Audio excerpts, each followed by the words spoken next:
Shalom, perkenalkan nama Siti Ardi Sudaralo dengan NIM 3020218502. Pada video kali ini saya akan membahas mengenai teori-teori dalam komunikasi kelompok. Nah, prinsip dasar dari komunikasi kelompok, komunikasi merupakan suatu hubungan interaksi yang kita lakukan baik terhadap diri sendiri maupun dengan orang lain. Komunikasi kelompok adalah proses komunikasi yang berlangsung antara 3 orang atau lebih secara tatap muka, di mana anggota-anggotanya saling berinteraksi satu sama lain. Tidak ada jumlah batasan anggota yang pasti, 2-3 orang atau 20-30 orang, tetapi tidak boleh lebih dari 50 orang. Teori yang digunakan dalam prinsip dasar komunikasi kelompok yaitu yang pertama teori keseimbangan dari Herder, di mana ruang lingkup teori keseimbangan ialah mengenai hubungan-hubungan antara pribadi. Teori ini berusaha untuk menerangkan bagaimana individu-individu sebagai bagian dari struktur sosialnya sebagai suatu kelompok cenderung untuk menjalin hubungan satu sama lain. Teori ini memusatkan bersatunya pada hubungan intrapribadi yang berfungsi sebagai daya tarik.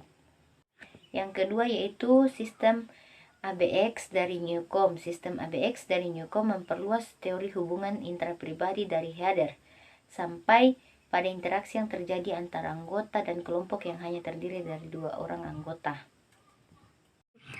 Yang kedua yaitu teori proses perbandingan sosial. Festinger dalam teorinya membedakan antara kenyataan fisik dengan kenyataan sosial. Apabila pendapat, sikap, dan keyakinan kita dapat diukur secara fisik, berarti kita berhubungan dengan kenyataan fisik hingga kita tidak perlu lagi berkomunikasi. Akan tetapi bila pendapat sikap atau keyakinan kita tidak didasarkan pada kejadian yang mudah diukur, dan kalau dapat ditemukan bukti yang mendukung atau mungkin membantah pendapat serta sikap keyakinan tersebut, maka kita berhubungan dengan keadaan sosial. Komunikasi kelompok asap kali timbul dari karena adanya kebutuhan-kebutuhan individu untuk membandingkan pendapat, sikap, keyakinan, dan kemampuan mereka sendiri dengan orang lain. Kemudian teori yang selanjutnya itu teori pertukaran sosial dari Kelly dan Thibault. Di dalam buku mereka memusatkan perhatian terutama pada kelompok yang terdiri dari 2 orang anggota atau lebih. Mereka merasa yakin bahwa usaha memahami tingkah laku yang kompleks dari kelompok-kelompok besar mungkin dapat diperoleh dengan cara menggali pada hubungan 2 orang. Nah, model mereka ini mendukung asumsi-asumsi yang dibuat oleh Humans dalam teorinya tentang proses pertukaran sosial, di mana interaksi manusia mencakup pertukaran sosial dan mencakup pertukaran barang dan jasa, dan tanggapan yang muncul dari individu lainnya berkaitan dengan imbalan dan pengeluaran. Kemudian teori yang selanjutnya yaitu teori sosiometris dari Moreno. Sosiometris dapat diartikan sebagai pendekatan teoritis dan metodologis terhadap kelompok-kelompok yang diciptakan mula-mula oleh Moreno dan kemudian dikembangkan oleh Jennings dan yang lain-lain. Kemudian meskipun sosiometris tidak langsung berkepentingan dengan komunikasi struktur, sosiometris dari suatu kelompok tidak bisa disangkal berhubungan dengan beberapa hal yang terjadi dalam komunikasi kelompok. Nah, cukup masuk akal untuk menganggap bahwa individu-individu yang merasa tertarik satu sama lain dan saling menempatkan diri pada peringkat yang tinggi akan lebih suka berkomunikasi demikian rupa sehingga membedakan mereka dari berkomunikasi dengan anggota-anggota kelompok. Semua unsur-unsur berada dalam keadaan seimbang atau terdapat jumlah yang sama kategori tugas dan kategori sosio-emosi dan unsur negatifnya. Bales berteori bahwa pembagian kerja, perbedaan peranan, dan perbedaan wewenang yang ada jika suatu kelompok berorientasi pada tugas menciptakan banyak kesulitan antar pribadi yang dapat mempengaruhi solidaritas kelompok. Kemudian yang selanjutnya yaitu teori kepribadian kelompok. Merupakan studi mengenai interaksi kelompok pada basis dimensi kelompok dan dinamika kepribadian. Dimensi kelompok merujuk pada ciri-ciri populasi atau karakteristik individu seperti umur dan cendekiawanan, sementara ciri-ciri kepribadian atau suatu efek yang memungkinkan kelompok bertindak sebagai satu keseluruhan merujuk pada peran-peran spesifik dan posisi status. Dinamika kepribadian diukur dengan sinergi, yaitu tingkat atau derajat energi dari setiap individu yang dibawa dalam kelompok untuk digunakan dalam melaksanakan tujuan-tujuan kelompok. Energi kelompok adalah jumlah input energi dari tiap anggota kelompok. Kemudian Kemudian yang selanjutnya teori percakapan kelompok. Masukan dari anggota kelompok dapat diidentifikasi sebagai perilaku interaksi dan harapan-harapan yang bersifat individu.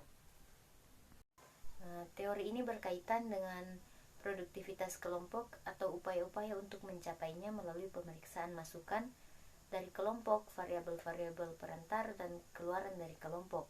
Nah, variabel perantara merujuk pada struktur formal dan struktur peran dari kelompok, seperti status norma dan tujuan kelompok, dan yang dimaksud dengan keluaran dari kelompok adalah pencapaian atau prestasi dari tugas dan tujuan kelompok.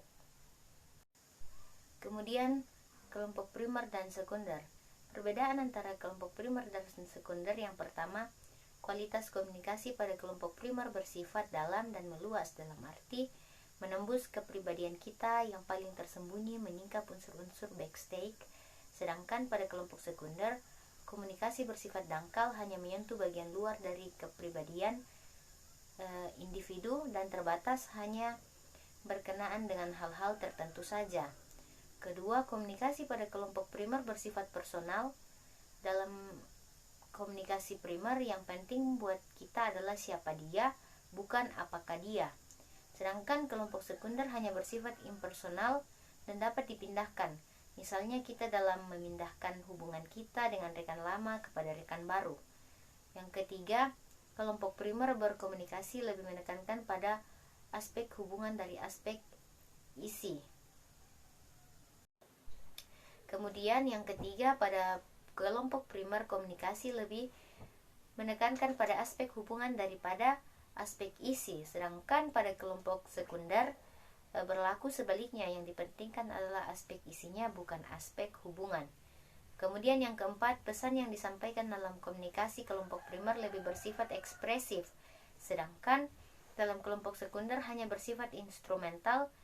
Dan yang kelima, komunikasi yang berlangsung dalam kelompok primer bersifat informal, sedangkan dalam kelompok sekunder komunikasi berlangsung secara formal.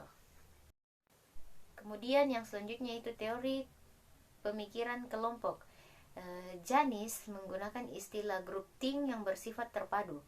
Group think didefinisikan sebagai suatu model berpikir yang diterapkan oleh orang-orang apabila mereka terlibat secara mendalam dalam suatu kelompok yang kohesif, apabila para anggota ingin mencapai sehingga menghilangkan motivasi mereka untuk menilai secara realistis rangkaian tindakan alternatif lainnya.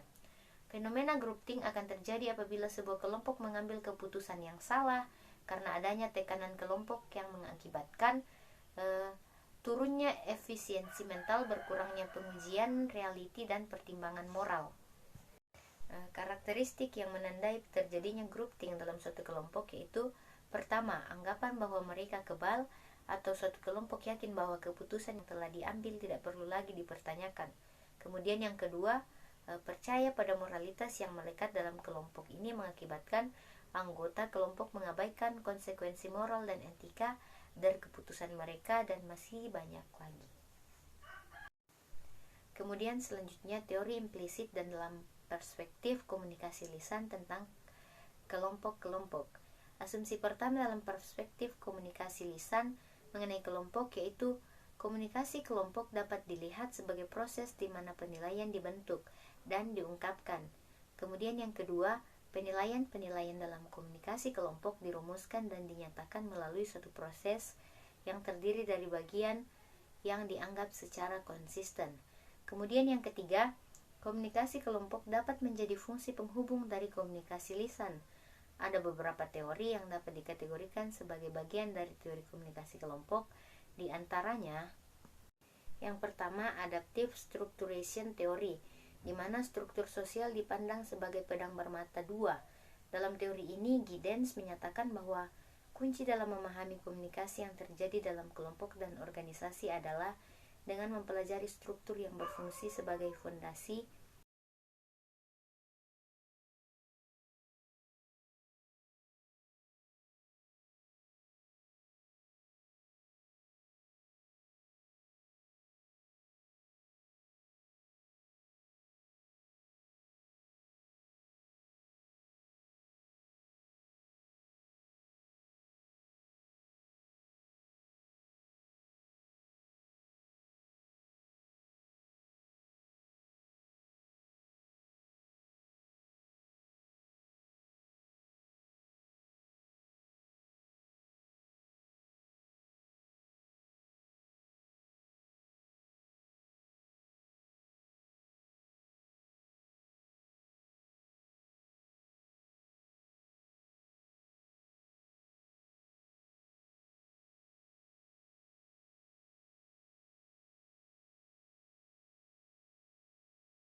fondasi mereka, ia membuat perbedaan antara konsep, sistem, dan struktur.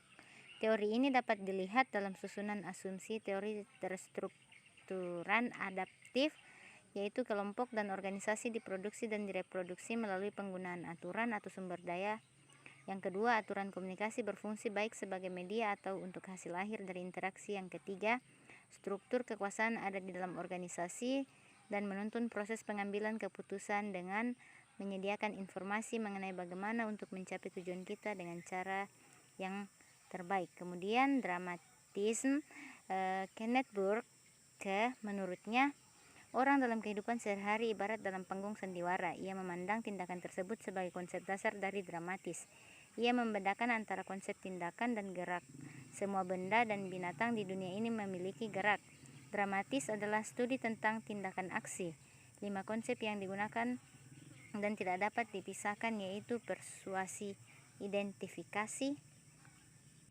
Kemudian yang ketiga, fungsional teori, sesuatu yang urgent dan sangat bermanfaat dalam suatu kajian tentang analisis masalah sosial. Teori fungsional sering menggunakan konsep sistem ketika membahas struktur dan lembaga sosial.